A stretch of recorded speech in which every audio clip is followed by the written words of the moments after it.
Hey guys, Footy Manager TV here, and today I've got the official FIFA 14 game, not on the early release anymore.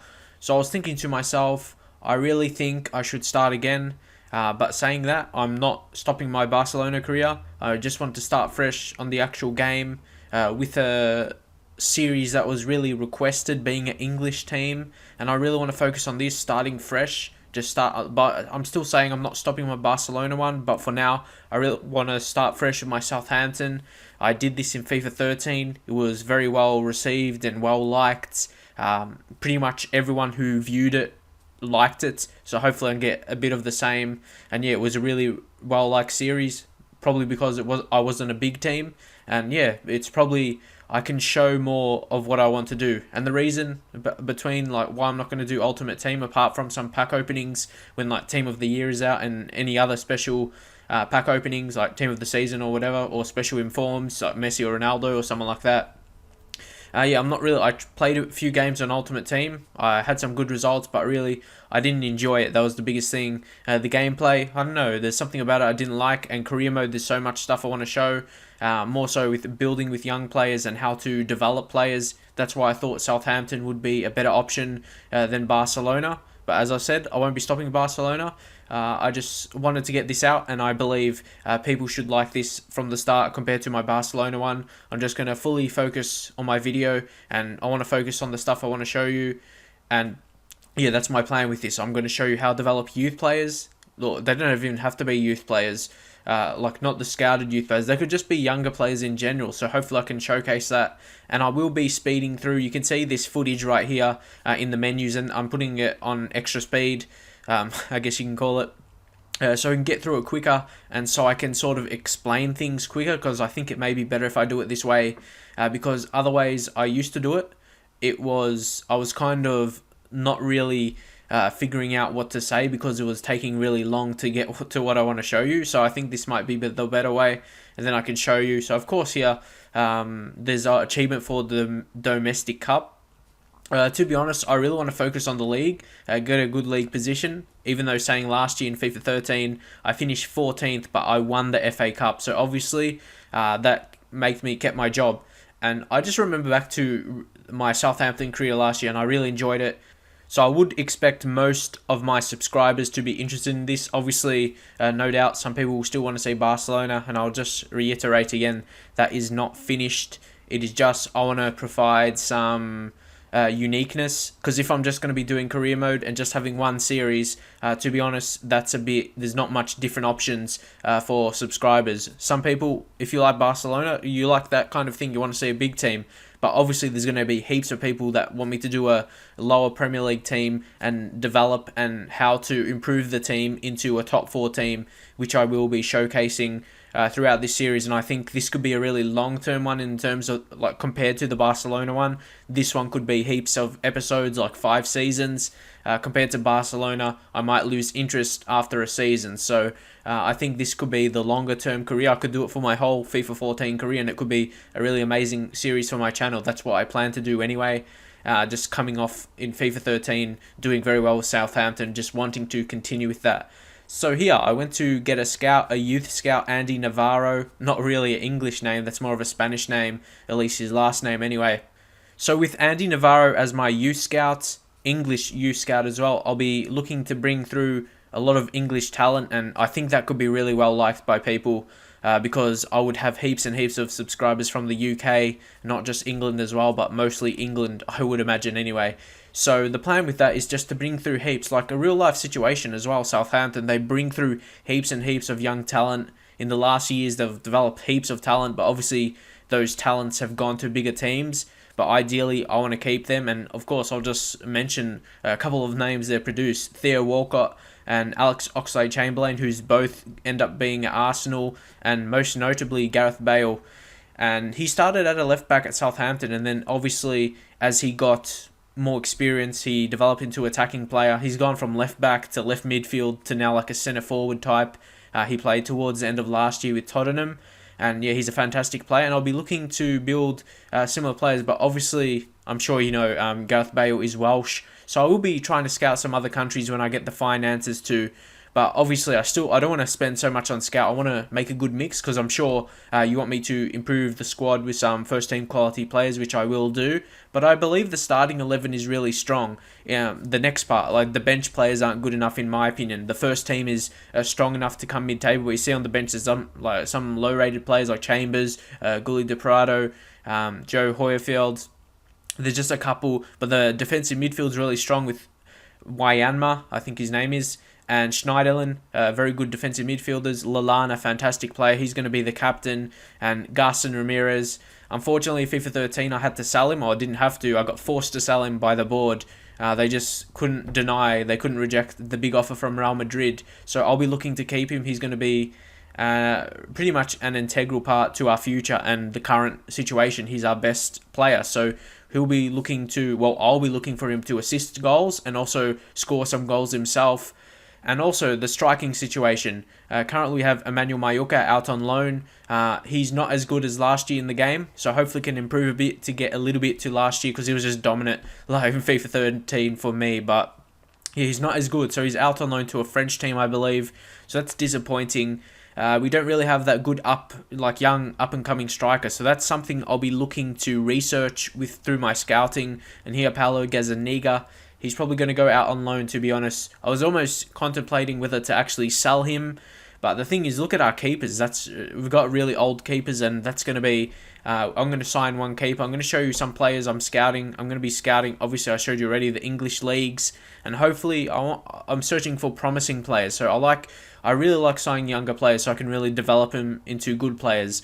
Obviously, they have the potential there. You want to sign someone with above 80 potential, ideally above 85. But I'm going to show you how they can reach that potential and even exceed it as well. Like how you do it with their playing time and just different situations. I guess you can say just play them like every single game. That's the obvious thing. But sometimes you can't do that. Sometimes you gotta realize you gotta get results or you're gonna get fired. I know a couple people already told me they got fired in the game because they didn't reach expectations. So that's a big pressure for me. And yeah, I can't finish near the relegation zone. That's a big thing. I need to finish mid-table. If I don't win a cup, like a FA Cup or a League Cup, then it's going to be a big trouble for me. I'm not going to... there's a good chance I'll get fired. So here, Emmanuel Mallorca still has that amazing pace. See, sprint speed has moved up with the other pace things now. I think that's decent. But yeah, technically he's not great, but he's got that 4-star weak foot and the 4-star skill moves, which is always good. But hopefully come back from one of those French teams he's at and improve as a better player. And I just got to see how he is in terms of his overall and all that kind of thing. So he will still be part of the future if he looks decent because he still has that pace and skills. So yeah, when you got pace and skills, you're going to be a decent player. So here's one keeper I had my eyes on, Jack Butland. And this is one thing, if you want to don't scout a player, but you know he's already good in the game, but you want to know his value, what you do, this is what I do, you press inquire about the player. That means you don't have to get a scout report on them. So if you know how good they are in the game, especially at the start, probably only for the first season. Second season, you probably have to start scouting because their attributes change. But if you know they're a good player, just search for them in the search and then inquire. Because if you're looking to scout a player and all you want to know is his value, just do inquire, and then that's where you get the value from. The team you'll be buying the player from, they'll give you the price they want to sell the player for, so you don't need to scout them to find out that. So that's one way I found out you can do that. So next up I was searching this guy Chalobah. He was at Chelsea, but now he's at Nottingham Forest. I'm not sure if it's just on loan or he actually transferred to them. Not 100% sure. So I guess we'll see that, and he'll be a great player. He's a very good defensive midfielder, can also play centre back. He was very good on Football Manager. That's what really brought my attention towards him, and that's how I found him. I just want to see how good he is in FIFA. So I would imagine, it says right there, he says he's showing great potential. So no doubt he has a decent rating so far and has potential to be a really good player. So he might be one for the future if we are able to sign him, especially in that defensive midfield. It will be great to get another English player in there. Next up, we were searching for a very promising player, attacking player, Ross Barkley from Everton. I would imagine he wouldn't come cheap, and especially as we only have about 5 million, and I did do that on sterling pounds, so it just suits well with this English team and everything. So it should be really realistic for me and my viewers, hopefully. So if you do really enjoy this, please leave a comment, positive comment. The more positive comments, the more like I feel inclined to upload the next episode, and that's what really motivates me, the positive comments. So yeah, it would be great to receive a positive comment. But here, Ross Barkley has the great potential, of course, but he's 6'2" as well for attacking midfielder. So that means he'll be very good aerially, I would imagine anyway.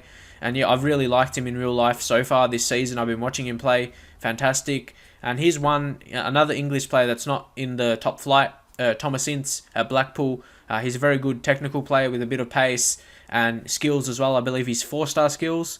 And he can play left side, right wing as well, like left wing and right wing. But I'm still undecided what my formation is going to be. Right now, it's a 4-2-3-1 wide formation.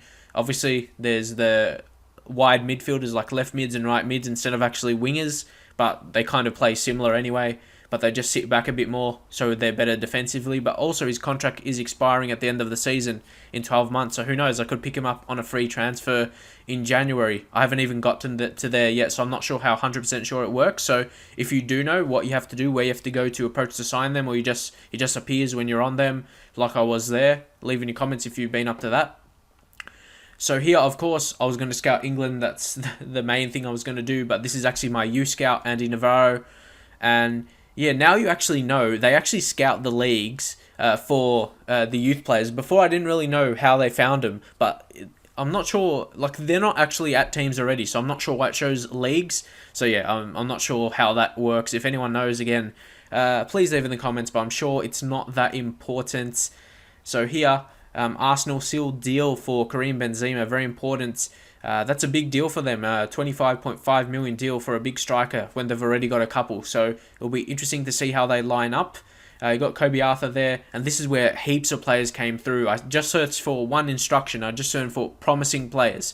I want to find young, promising, not just English players, just any player in the English leagues pretty much. That's why there's a few different nationalities. Leo Chambers again, but you got to be careful here because you don't really know what their overalls are. Like some players in the Championship, they're only rated like 60 or something, so you got to be careful of that. You got to really scout them a lot to know their full potential. Unless it shows that they're showing great potential, you know they're a good player, like they just showed before with Callas from Chelsea, obviously. Also, your experience of football in real life will come to it because you can search the players you know in real life. If you know they're good, you know they're a up-and-coming young prospect, you can search for them and you know they're good, they should be decent. And I guess if you've seen them in offline modes or other like kickoff and that kind of thing, you know they're good.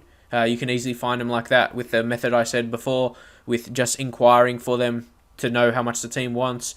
Hope Akban, another one. So you can see here there's heaps of them. There's some Premier League players, some Championship as well.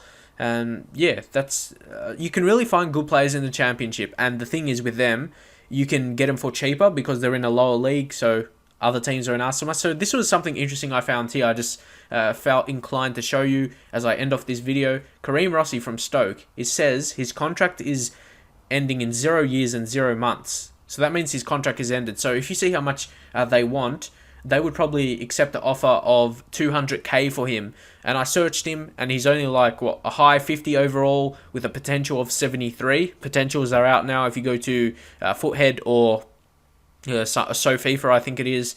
And yeah, his potential of 73. So do you think it's worth getting a 73 potential player for about 200k? Do you think it's worth it? Because in the future, you might be able to make profit. But honestly, it won't be big profit. So I don't think I'll waste my time with that. But here, one player I really like. I had him in my Newcastle United career in FIFA 13. The first career I did. Obviously, it was before my Southampton one. But yeah, Bigirimana from Newcastle United. He's got very good attributes, as I originally saw. You can see some of their attributes already. And then I put a loan to buy, but I just put it back to 1 million, and hopefully we can accept that. And if I can sign him for that in the future, like some pay through the season if he does well for us. But first, of course, it has to get accepted. So I think I'll end this here. Hopefully you enjoy this episode. Leave a like if you did, in fact, enjoy it. And I'll see you guys next time.